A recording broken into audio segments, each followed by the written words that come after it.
Tingginya.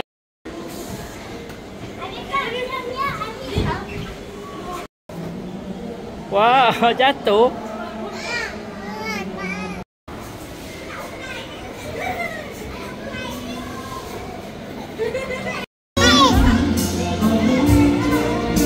Okey, sekarang ni kita tengah naik pusing-pusingan. Hello.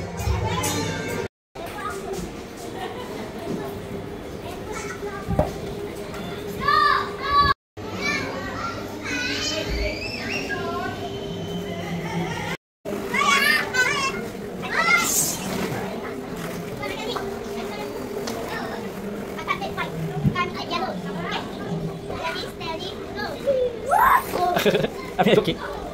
Kakak okey kakak? No, jangan no.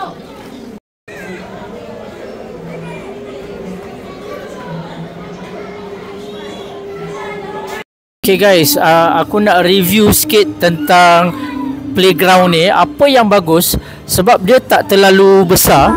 Nampak kawasan dia gini saja. Nampak belakang dia. Gini saja. Yang saya tunjuk tu pintu masuk.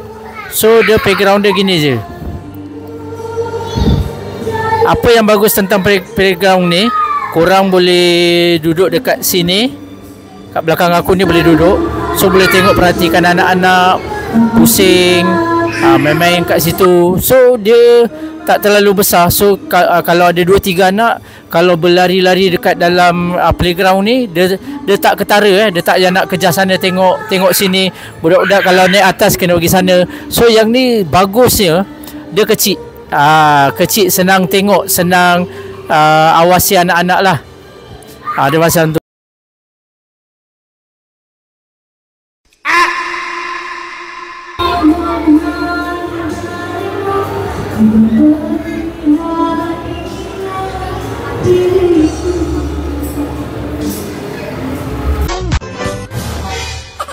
Don't forget to subscribe.